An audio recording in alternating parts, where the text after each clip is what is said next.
Welcome to Coaches Roundtable. I'm Ed Codi, and welcome our guests from Slippery Rock University, the head men's basketball coach, Ian Grady. Coach, congratulations on a nice run. You started off slow this season, but boy, you've picked up momentum. And that game Saturday against IUP, you dominated that game, 81-62 victory. Greatest margin of victory for the Rock over IUP in 33 years. But let me ask you, I was there. You're down early 15-5. What were your thoughts?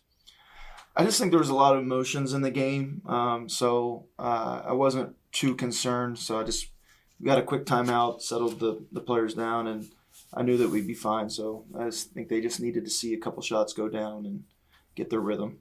That run, 34-12, that you put on them, that had to be the best ever in your 5 years of coaching. It was a great run. I don't know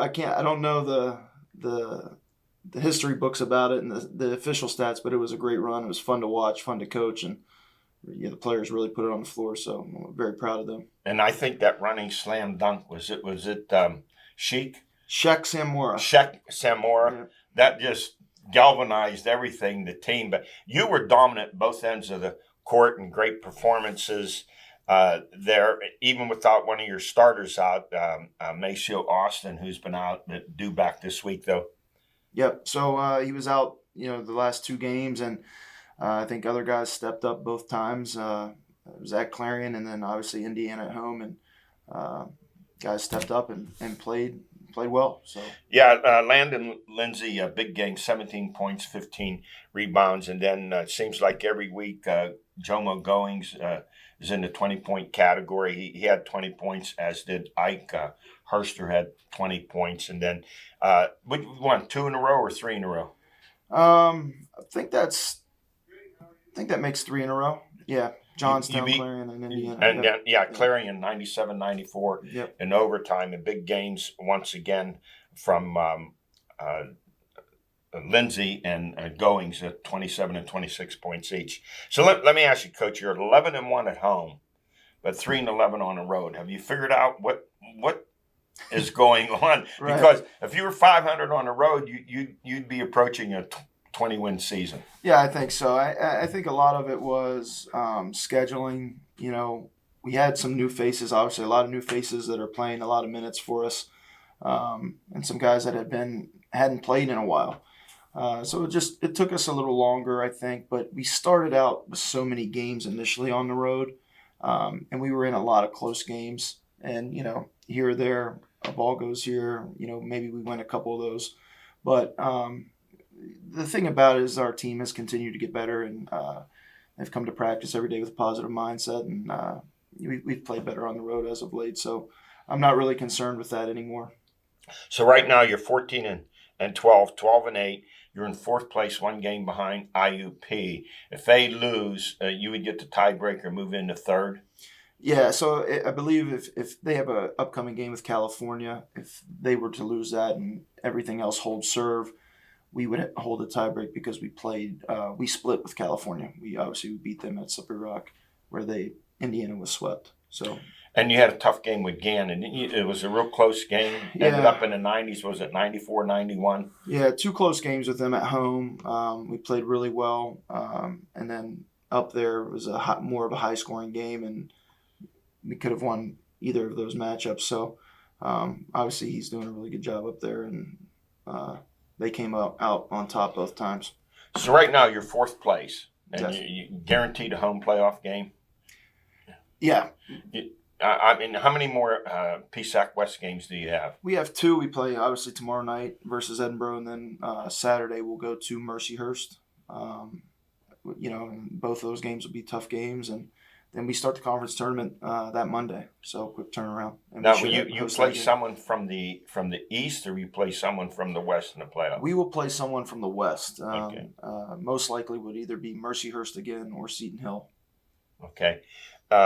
So we're glad to be there and do the game with Edinboro. Looking forward to coming up there and doing the game. I just look at your roster and I'm impressed with the size. You don't obviously see that all the time at a smaller school, but you dominated that IUP game at both ends of the court. What's been the most one thing you've been able to rely on and say it's been consistent for your team this year?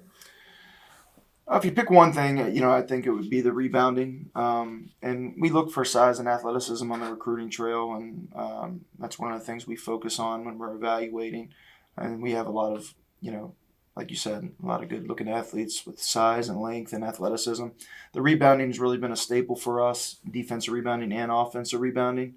But also I think we lead the conference in block shots, so that's helped the defense, and we're right there at the top in field goal percentage D. So the defense has really gotten a lot better, and it's been more consistent. So those things I would touch on as probably the things we can, rely on the most.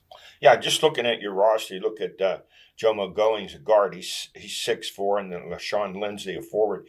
He's 6'8", very athletic, and Ike Hurster, another guard. He's 6'6", and Samora, he's 6'6", and Austin, who didn't play out the concussion, coming back, 6'5", and then you have some other players you used in Luke Howes and Bobby Clifford, guard, 6'3", 6'2". That's a big team. Yeah, we are. And I think having the guards with size helps a lot, and all those guys that you mentioned are very good players with great versatility, and I think that helps both on offense and defense. So how do you go about recruiting? What you get contacted, or you have people out looking at games? How do you get to all these players? We get contacted every day by email, phone call, people just reaching out of the blue, or our personal contacts that we've built over the years, myself and my assistant coach, John Valeriano. And when we get those leads, we look into them, and we put them on the board if we want to pursue them or not. Film? We get film, usually an email or a text message, be like, hey, take a look at this kid. Or they send film with that message. So we're able to look at a highlight tape or a game, and then decide, are we going to pursue that student? Do you get a chance to go out and see games or do you have someone that does that for you? We don't. We do, but we don't get probably out as much as some of the other schools. It's myself and John, and kind of, what we try to focus on is our own team and our own players, and we really want to let the players in our program know that we're putting the time into them and developing them to see them get better. So we focus on our own team for the majority during the year, where we're recruiting basically by watching film, building contacts, developing relationships on the recruiting trail, not out as much seeing the actual games live as maybe some other schools do. Just my philosophy, like to focus on the guys in the program. Now, I noticed in your warm-up jerseys, you have on them back family. So that part of your philosophy that you have about the team, something you preach to your players about all the time? Yeah, when I took over a few years ago, that was something that's important to me. Obviously, family was something that my parents and raised us on, and being close-knit. And I just felt like that I wanted to build a program where the players on the team could feel that family-like atmosphere within the locker room. So yeah, we preach that, but we try to we do it more. So I think we got a close-knit group, and everyone enjoys each other, and I think everyone has each other's back in that locker room. So when you can feel that, obviously that's going to lead to better success on the court. Now, what you do in a game, you don't get too excited. You're pretty calm. You're under control. Was this part of your philosophy of coaching? Well, it's just I try to be who I am. Who you are. And I think that with the players on the team, they can relate to that better. I don't go out and try to be someone I'm not.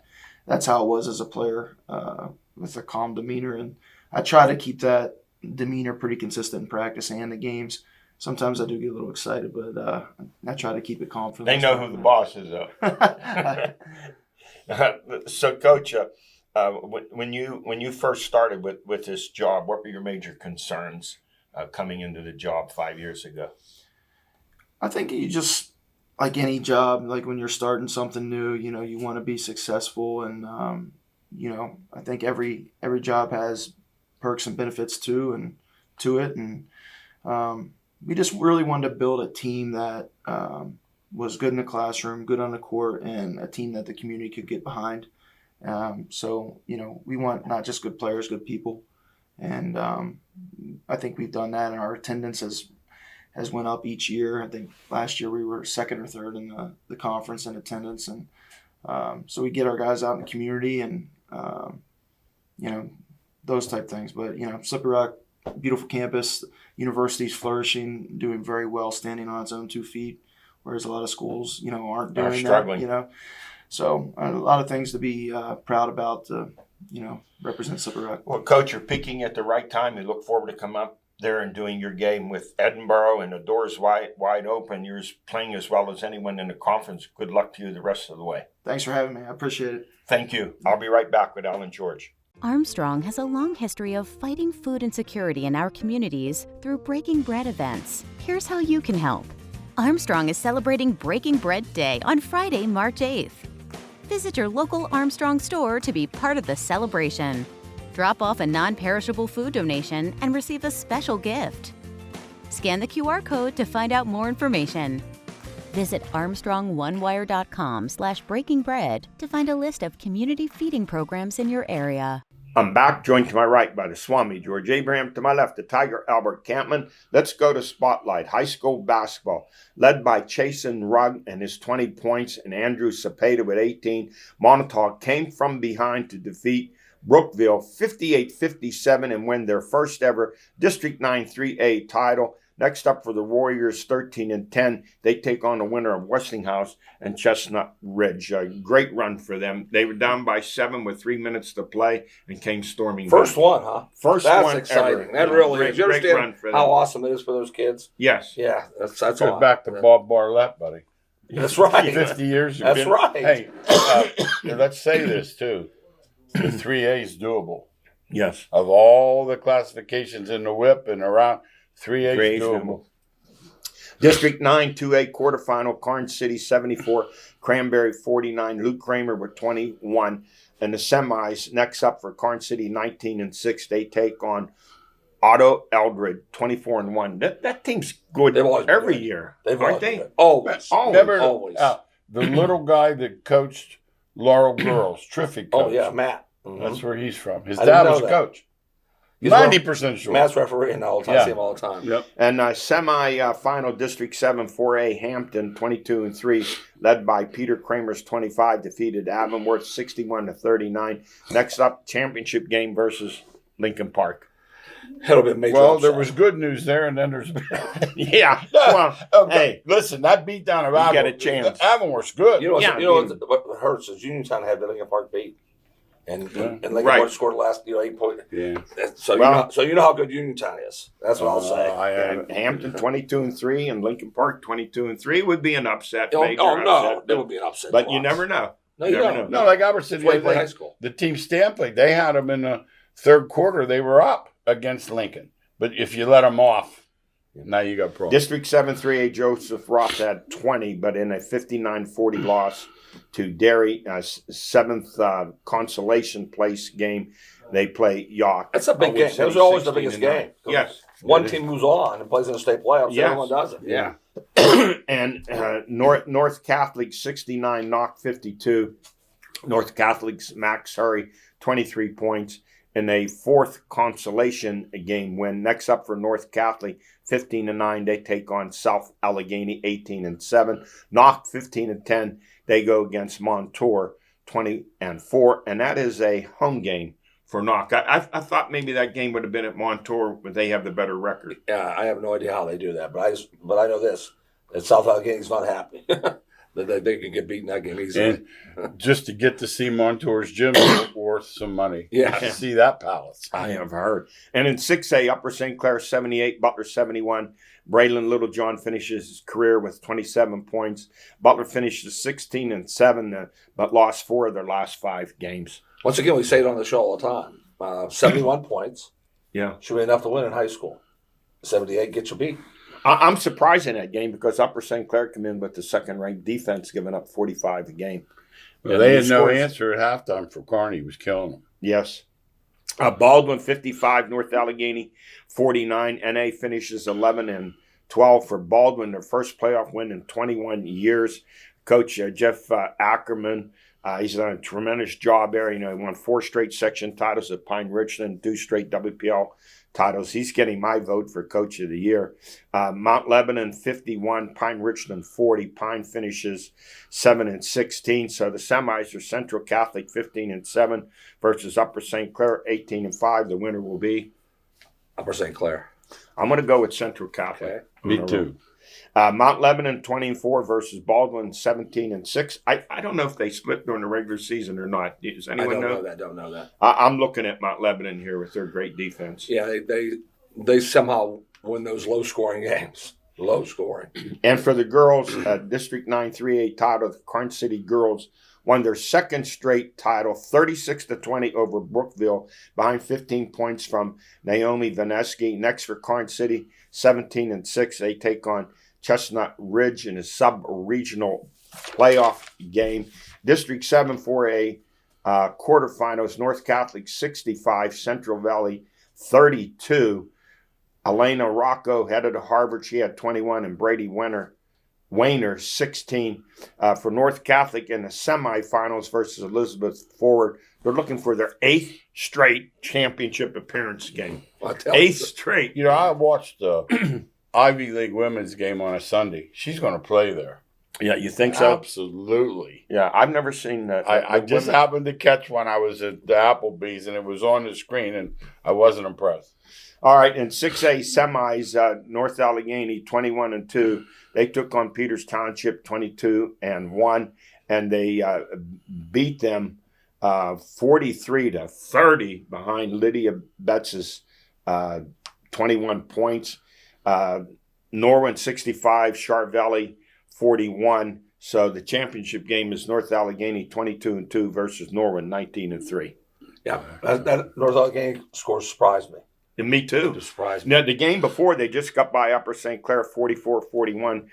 Grace Helliger had 24 points. So they seem that one game, one girl takes the spotlight, high point score, another game, another girl. That's the kind of balance that they have there. That gives you a chance to win games. What was this, in the last 10 years, their 7th or 8th WPL championship game? Something like that. Yeah, they're always in that area, in the final Yes. 2 or 4. You can put this on replay for our show. They win in everything. They're waiting down there for the boys basketball just to win one. Yeah. And nobody's so excited because Yeah. how they doing diving? How they won that one? How they doing track and field? How they Boys basketball is like Moses in the desert for 40 years. Hey, high school wrestling, WPIAL 3A Northern Sectionals, gold medalist, 114 pounds, Santino Sloboda from Butler, 121-pound, Connor Smith from Seneca Valley, 133 pounds, Case Chop of Butler. That's a good name for a wrestler, Chop. 139, Dominic Ferrara of Pine Richland. 145, Liam Heim of Mars. 160, McLean Miller of Pine Richland. 172, Vaughn Spencer of Pine Richland. You know what you just said right there, Eddie? I want to say that to the kids out there. They'll say, my kid's not too big. Well, that's the sport to go into. Yes. If you're 107 pounds, you wrestle somebody 107 pounds. You can be great. You can be great at your weight class. I always say that these goofballs want to play basketball at 5'2", 110 pounds. I'm thinking, you could be a state wrestling champ. Yep, same thing coming up for this sport. WPL Swimming and Diving Championship, Boys 3A taking first for the second straight year. Isaiah Clerkley of Seneca Valley taking fourth. Miles Miller of Seneca Valley. And in fifth place, Ethan Maravich of North Allegheny. And in sixth place, Colin Stevens of Seneca Valley. So pretty good run there for Seneca Valley, taking 3 out of those 6. And in the girls 3A for the 5th straight year, North Allegheny took home the gold. Matter of fact, they swept the first 3 places. Coming in first, Lola Malarkey. Second, Juliet Hood. And in third place, Maggie Lapina. Coming in fourth, Emily Mahler of Mars. And in fifth place, Kendall Jerry of Pine Richland. There's some competitive swim-offs, I'll tell you that. I'll say. Jeez. And in girls 2A diving, winning the gold medal, Gabby Elk of Hampton. And in high school track, Butler senior Notre Dame recruit Drew Griffith, he broke the national record in the 2-mile run with a time of 8 minutes, 38.67 seconds. He beat the old record by 1 second. This was held at the University of Notre Dame. Then at the state indoor track and field meet, he won the state title in the mile with a new record time of 4 minutes, 2.19 seconds. And then, he These led. times are, Yeah. Look, I'm on my mouth's a Hear gate. that 2 miles. That's what Yeah. I'm saying. And then he led Jeez. the Butler medley relay team of Zachary Schleer, Griffin Bauer, and Owen Dressler to a gold medal and a new state record. Zach Griffin and Owen are saying, "Hey, Yeah. just get the baton to him. Just get it Yeah. to them. Close. Wow. I mean, Jeez. just see what he's going to do this track season Oh in my the spring. God. If he cracks 4 minutes, Oh my God. Nobody. he's there. He's 402 indoors, right? Is that indoors? Yeah, Indoors. yeah. You know what's amazing about this kid? With all this success, he is still highly motivated. He's not resting on any of his accomplishments. Well, he should be thinking big time results down the road. Yeah. I'm talking about All-American, Olympics. I'm talking all the things that these times are amazing. When he was recruited, the entire Notre Dame track coaching staff came to Butler to see him. Not one coach, the coaching staff came to see him. You can tell by those times. Oh, And the national track and field knocks Jordan Geis in his pursuit There's of, another of, one. of an Olympic team. Yes, he finished third in the shot, 67 feet, 3 1/4 inches at the USA Track and Field Championship. So I think he's moving towards his goal. That'll be determined finally in June, will it I not? believe so. I talked to him on the phone about 2 months ago.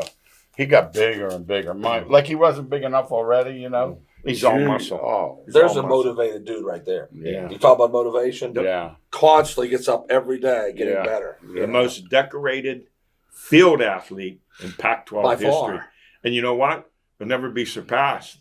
Now that they've No changed. Pac-12. That's Oh, right. that's No right. Pac-12. That's right. Never be I, surpassed. never, I was going to say to you, you're wrong. And then I said, no, he's right. Washington There's no Oregon Pac-12 State. anymore. Yeah.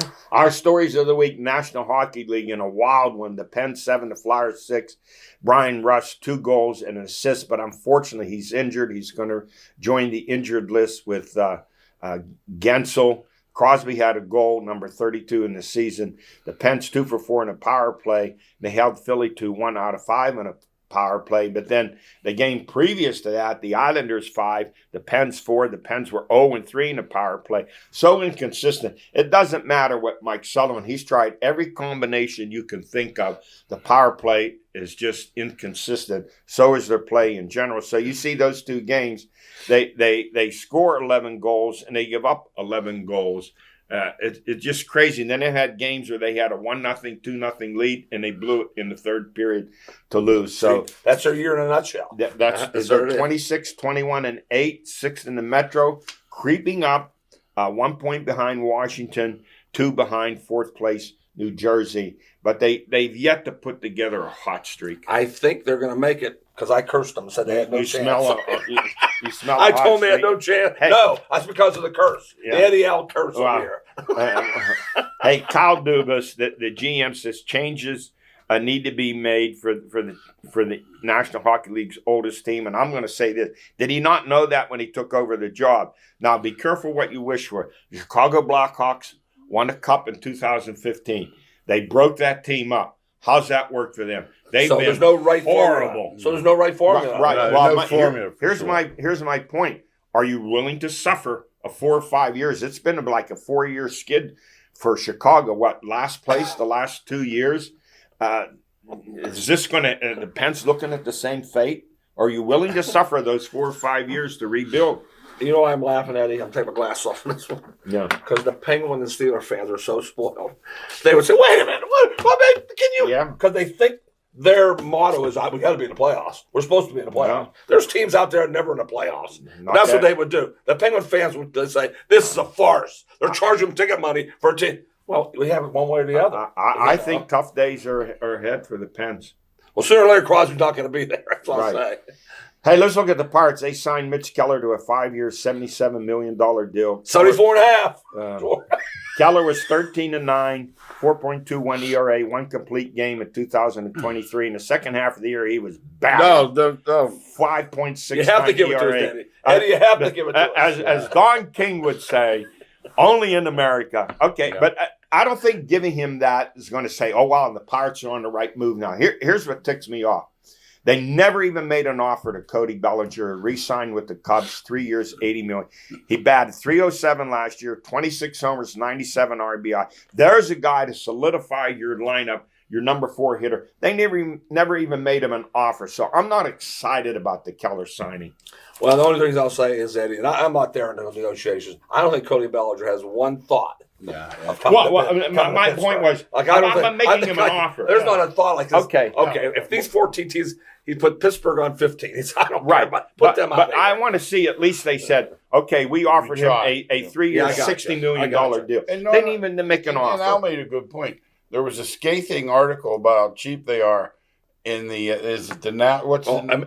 Athletic. And about a week later, they signed Keller. And, that's a lot of money for Pittsburgh. But your ace making $14 million is not a lot. That's what I of explained to money. my wife. Yeah. I said, wow. I said, no, babe. Yeah. And here's The other thing about Paul Skeens. Okay, your number 1 pick. He pitched 5 years in the minors, uninvited on the roster. Why can't you just put them in as your 5th starter and work him gradually? They're saving money. You come in June. An extra year. And you're going to get excited about this season with stuff like that? I can't. Hey, college basketball, talking about the curse. We were lavish in our praise of Pitt, and then they got walloped by Wake Forest 91-58. But they did rebound with a win over Virginia Tech 79-64. They have games at Clemson and BC coming up. And the ACC is a jumble there in the middle. Wake Forest is number 4, but 4 or 5 teams, including Pitt and Syracuse and Clemson, they're all 8-7, 9-8. They're all on the bubble. They're not getting in. None of them. You don't think they're getting in? No, I know they're not. The good news is, yeah, Pitt can win the tournament. That is. You understand? That's possible. No, it is. They already beat North Carolina. They already beat Duke. Yeah, okay. They can do it. And in local college basketball, Slippery Rock stuns IUP 81-62. The Rock's biggest margin of victory over IUP in 33 years. They were down 15-5 and went on a 34-12 run there for the rest of the half, leading 39-27. And it was no fluke. They dominated. Jomo Goings and Ike Herster with 20, and LaShawn Lindsay with 17 points and 15 rebounds. The Rock's 11-1 at home, 3-11 on the road. I wonder why. We've been talking about that all year too, George. If they were 500, they'd looking at 20 wins. You know what else? The same referees. But you know what else? No one goes. Other than Indiana. Yeah. There was a decent crowd. It's not the home crowd. So it's not a crowd thing. That's what I'm wondering why. It's not a crowd thing. Well, we will be there on this week to do their game with Edinburgh. They have 2 PSAC games left. Right now, they're assured of a 4th place finish and a home playoff game. They're 1 game behind IUP. If IUP loses and they're tied with the Rock gets a nod because of beating them. Mm-hmm. So we're looking forward to it. It's a very talented team. I'm telling you, in the area, you want to see some good college basketball, you head up to the Rock, you're going to see some very talented players. You'd be surprised at the level of how good As they you are. said, the guy took off on the foul line and dunked it. That's all you got to know. Oh, he's a guard. Yeah, Samora. It was a slam dunk that rattled the nets and excited the crowd. Hey, that's it for us. We run out of time. We'll see you next week.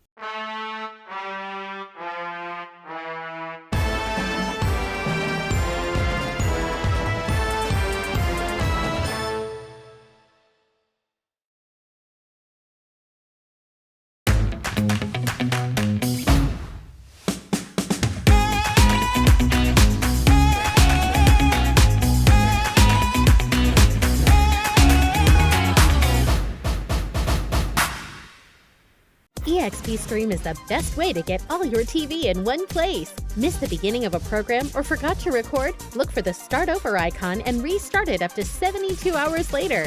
EXP Stream from Armstrong. Streaming solved. High school sports, community events, all of your favorite local shows are calling the Armstrong Neighborhood Channel their home. Find out everything your neighborhood has to offer on Channel 100 or on YouTube. Spirit, town pride, local communities. This is the Armstrong Neighborhood Channel.